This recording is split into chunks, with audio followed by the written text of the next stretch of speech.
welcome to my channel. I just filmed a year in review, like a big overview of everything from this year, but I really wanted to do a separate one just to talk about digital planning. Last summer, I made a video about how I was making the switch from paper planning to digital planning on my iPad, and I wanted to share how that went. I'll link that video below so you can see all the reasonings, but overall, like the biggest thing for me was I always feel like I need to write things down. I might not look at my calendar, but I know what's in there because I remember writing it down. So I always felt like planning digitally did not make any sense. I was like, I don't want to sit down and like type stuff into a planner. That sounds lame and I won't remember things.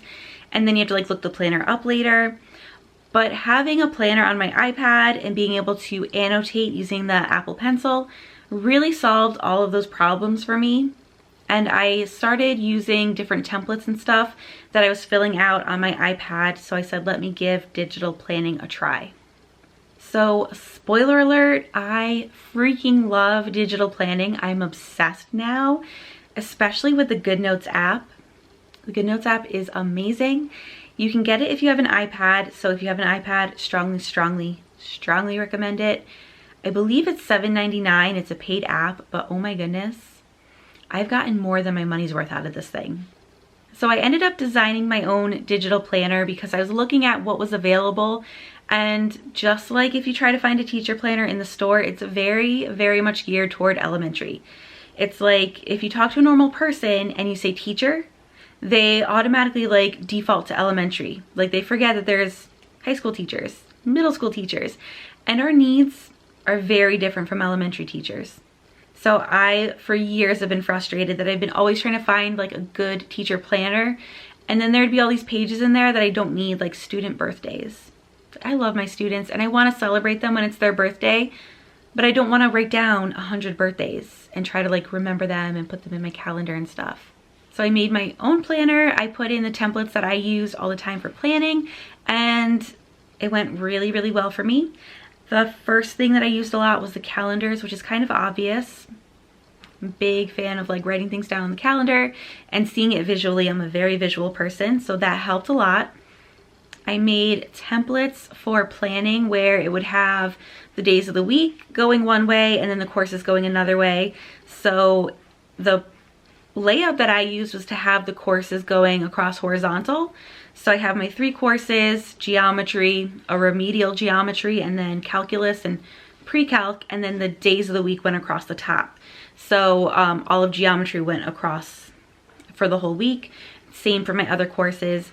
And it replaced what I was using before, which was to print out a calendar for every single course. So it was like 30 pages. They were back to back though, so it cut it down. But that's like 10 months, 3 courses, and then they're not all in the same place, so it was kind of frustrating because it happened quite frequently that I was like giving a test in multiple classes and then you have to grade all that on the same day. Like there's perks to that, to giving a test in all your classes, and then there's also not perks. It just depends on your point of view, but it was really helpful to see what every class was doing on one page. I'm gonna actually look for examples of these because I'm holding my iPad right in my hand. This was by far my most used template, and we're gonna get a glare here, so I'm trying to angle it correctly, but I have a column for the brain dump and then a column of all the days of the week. This has been such a game changer and a lifesaver for me, and I've been using this template since last year, like before the pandemic, and it's been so super helpful and I just love it. So I will brain dump everything going on for the week, just to be clear on what I need to do, and then basically take those tasks and assign them to days. And that helped out tremendously with my planning. And I'm just going to mention it for anyone that's interested. I have that template. It's not only part of my planners, it is something that I sell separately in my TPT store. So I'll link that below if you're like a person that likes to print stuff out. Even if you're not, if you have a device that has a PDF annotation app, you could take a template like that, load it into your app on your device, and then use it without having to get a whole planner. If that was something that you needed, wanted, whatever.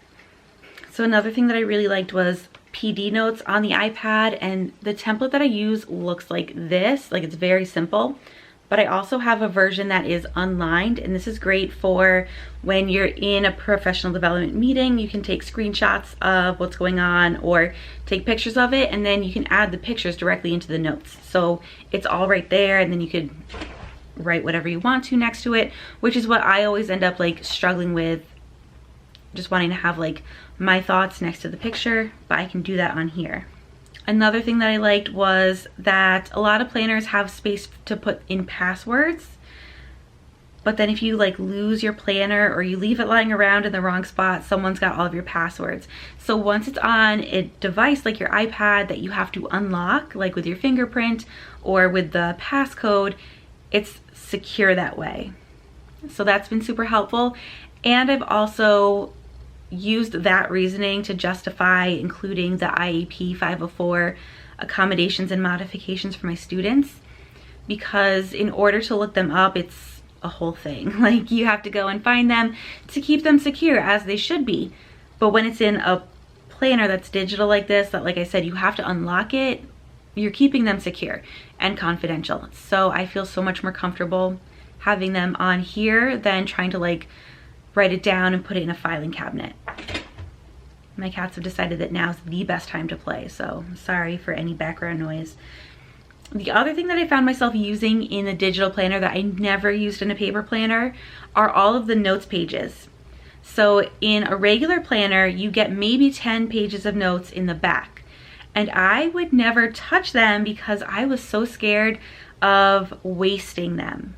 I don't know if anyone else has that same mindset problem that I do, but like, I wouldn't touch those extra notes pages at the back, and it drove me nuts because I could have used them at different times and I just didn't, because I'm like, oof, that's 10 pages and I don't want to waste it on this and find out, you know, in a couple months that I really needed more pages for that. So having a digital planner, you can add your own pages, you can make copies of pages. So it's been amazing to actually use the notes. And not just to be able to use the notes pages, but then to move them around to different sections of the planner where I need them and where it makes sense. It's been amazing.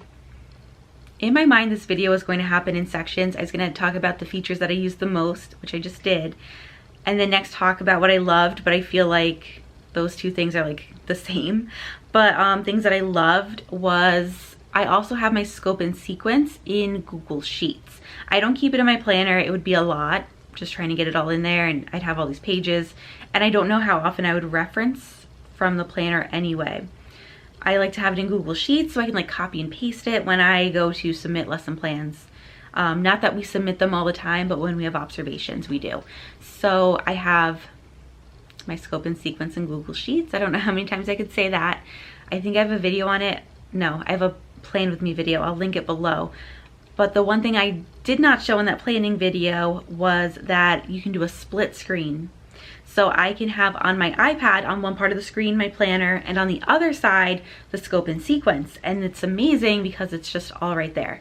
So it makes it very easy for me to plan out my weeks. I also just love that everything is in one place. It's just this iPad. It's not bulky at all. It's easy to carry with me. It goes back and forth with me to school every day. And I also love that it's really easy to find what I need. I really don't know what they're doing. And most of all, I love that I can change and customize and add new pages. That's something that you can't do with typical paper planners. I was able to do it with the one I was using because it was the ARC system, like with the discs. So if you have a disc bound planner, like you can, but if you have other types of binding, you're kind of stuck with the layout that the planner comes with and you can't do anything about it. Okay, now let's talk about what I did not like about the digital planner. This was my first digital planner. So when I switched from one page to another, there was very often a lag. Luckily, I learned how to fix that. So I've done an update on the planner and it is now lag free. So that one thing I didn't like, poof, it's gone. The only other thing that I did not like was having to charge the pencil. If you want to write in your digital planner, you need to make sure, like, obviously the iPad or device is charged and your stylus or Apple Pencil is charged, because then you can't really do anything with it otherwise. And I really thought that would be a much bigger obstacle than it was. For the most part, my iPad was plugged into my computer all the time for teaching, so that wasn't a big deal. And then the Apple Pencil charges in like 15 minutes. So it's really not that big of a deal, but you know, when you want to do something, you want to do it right then and you have to wait. It's kind of annoying. But that is everything. Overall, 10 out of 10. Highly recommend digital planning. I will be planning this way from now on. And that is everything for this video. And as always, thanks for watching. Did you catch how quickly I wrapped it up? Because listen, that's husband and my son, and they're home, and I'm so excited to see them. Have a great day. Bye.